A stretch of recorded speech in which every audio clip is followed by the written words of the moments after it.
Hola, muy buenos días, tardes o noches.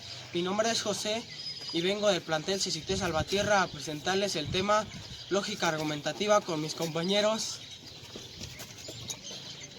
Hola, yo soy Rafael y voy a hablar de la estructura de la argumentación y primero lo voy a leer y ahorita lo voy a explicar. La estructura de la argumentación se refiere a que siempre debe estar presente una premisa y una conclusión. La conclusión debe inferirse o desprender de la premisa. La premisa toma la forma de un enunciado que será aceptado como una virtud. Y lo que yo entendí es que siempre tiene que tener una conclusión y la premisa. La conclusión viene de la mano con la premisa, ya que es del hecho o información que tiene.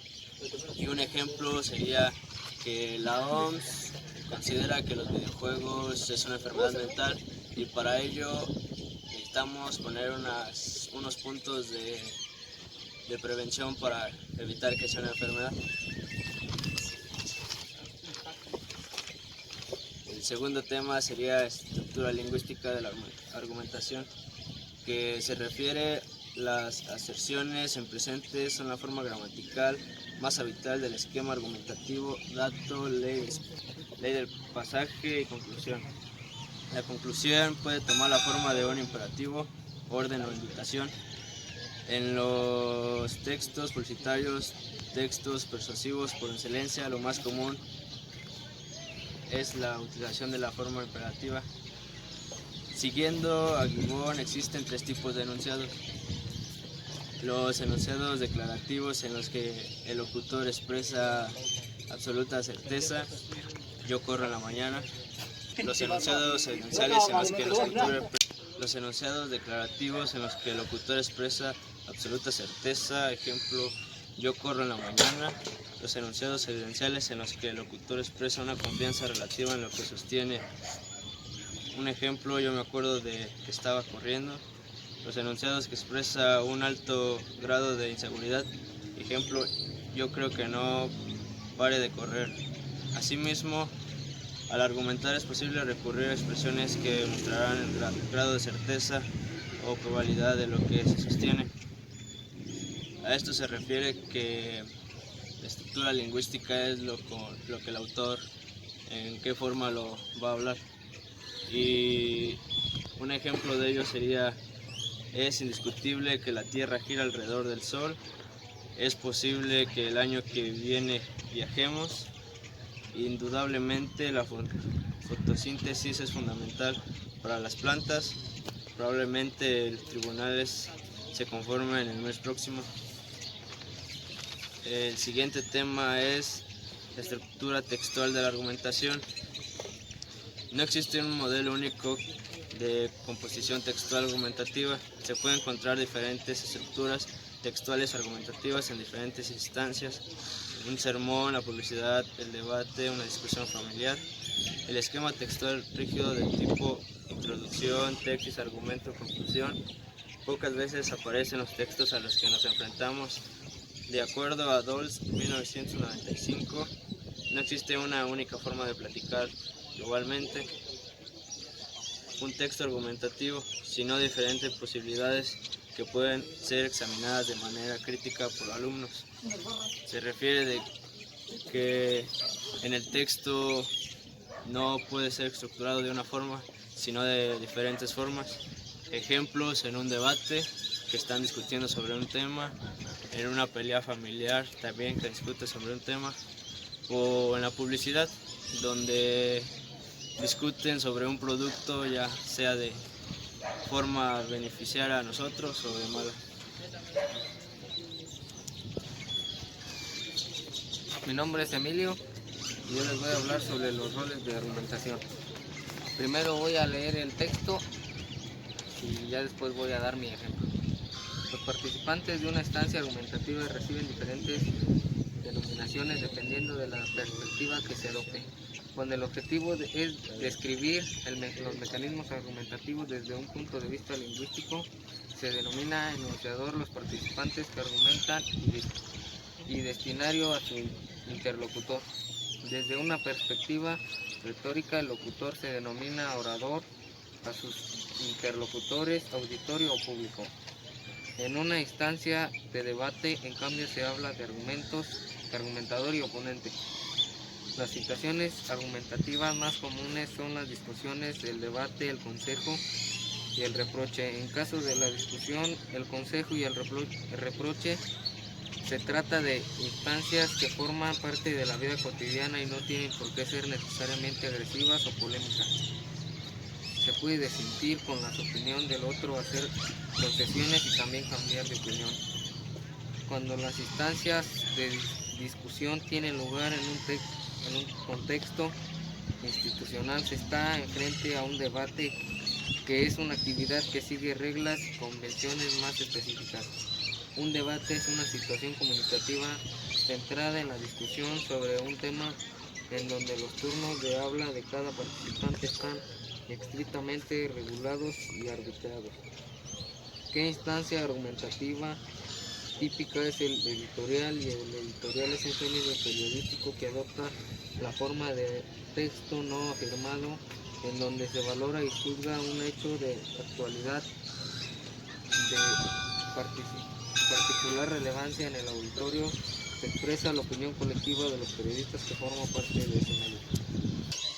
Mi ejemplo es que por los roles de argumentación, pues es un debate que está seguido por un árbitro que denomina reglas y convenciones más específicas y está estrictamente regulado y arbitrado.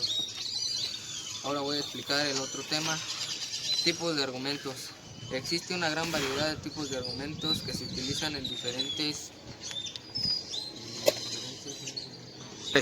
tipos de argumentos. Existe una gran variedad de tipos de argumentos que se utilizan en diferentes instancias de la vida social, y ya sean discusiones familiares, debates políticos o deportivos, juicios, etc. Ignacio Bosques propone la siguiente clasificación de argumentos tomado un criterio de la capacidad persuasiva, la función, el contenido y la finalidad de los mismos. Tipos de argumentos según su capacidad persuasiva. Este criterio atiende a la educación de los argumentos, las características de que define el mayor o menor grado de adecuación de los argumentos son de participación, validez, fuerza argumentativa. Para ser partiente, un argumento tiene que estar vinculado con la conclusión o no construye para reforzarla. Un argumento es válido cuando, siendo pertinente, está bien construido y conduce a la conclusión planteada. A pesar de ser partientes y válidos, los argumentos pueden tener diferentes fuerza argumentativa. El grado de falicidad con que puedan rebatirse determinará si está frente a un argumento débil o un argumento sólido. Cuando un argumento no puede ser debatido, se denomina argumento irrefutable. B. Tipos de argumentos según su función. Cuando un argumento apoya la conclusión planteada, se está frente a un argumento a favor. En cambio, contraargumento tiene como finalidad invalidar una idea contraria. C. Tipos de argumentos según su contenido.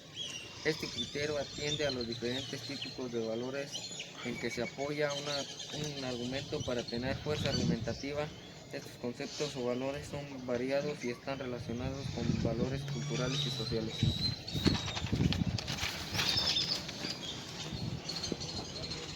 Tipos de tópico de la existencia. Lo real y existente es preferible a lo no existente. Ya sé que quiera ir al teatro, pero mejor no. Pensemos otra cosa. Los lunes no hay función. Tópico de la utilidad. Lo útil y beneficioso es preferible a lo inútil. Debería dejar de fumar. Tengo los bronquios hechos polvo. Tópico de moralidad. Lo que sigue principios morales es preferible a lo inmoral. No contestes así a tu padre. Es una falta de respeto. Tópico de la cantidad. Lo que tiene más es preferible a lo que tiene menos. No me digas que le gusta el color de este vestido. Te está llevando mucho esta temporada. Tópico de la calidad. De alguna manera este tópico se pone al interior y puede ser usado como un contraargumento Aunque Madrid sea grande y tenga muchas más cosas, se vive mejor en mi pueblo. De argumento según su finalidad. La argumentación puede tener como finalidad la demostración de validez de una opinión utilizándose de argumentos relacionados para convencer al otro. En este caso, estaremos frente a un argumento lógica o argumentación analógica.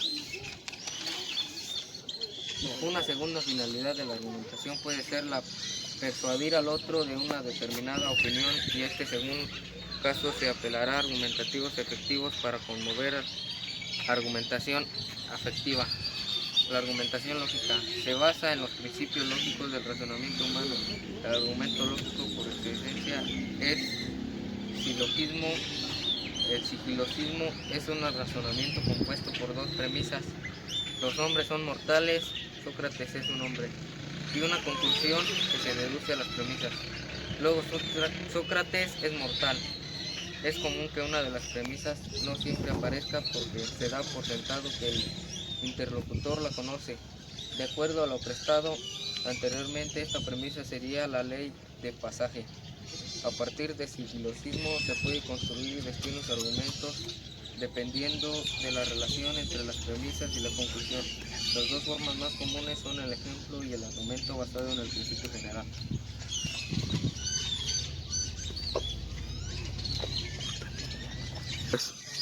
Pues allí en ese texto anterior se dice que hay muchas variedades de textos argumentativos, lo cual puedes utilizar para tu bien. Los tipos de argumentación los utilizamos en nuestra vida diaria, ya sea cuando discutimos con nuestros papás en un debate o como dijo mi compañero Rafael, cuando unas empresas debaten por su producto. Y ahora voy a decir los conectores argumentativos. Son las palabras que articulan las informaciones y la argumentación de un texto. Básicamente organizan las informaciones que aparece en el texto de forma tal que quede en evidencia la intención argumentativa global del texto. Si bien puede existir la argumentación sin conectores, lo mismo resulta facilitadores para comprender la orientación argumentativa de un texto. Conectores argumentativos son las palabras que articulan las informaciones y la argumentación de un texto. Básicamente organizan las informaciones que aparecen en el texto de forma tal que quede en evidencia la intención argumentativa global del texto. Si bien puede existir argumentación sin conectores, los mismos resultan facilitadores para comprender la orientación argumentativa de un texto, pues es lo que organiza la información de un texto. Y ya, 1, 2, 3, ya. Bueno, pues yo ya me presenté y mi tema es afirmaciones, vaguedad o ambigüedad. El principal error en las afirmaciones es la vaguedad, es decir, cuando una palabra o frase es ambigua y puede tener más de un sentido. Cuando no es claro a qué se refiere una palabra, es conveniente pedir una definición sencilla y provisoria para evitar futuras confusiones. Ejemplo, es ilegal realizar acciones que atenten contra el interés público. Por ejemplo,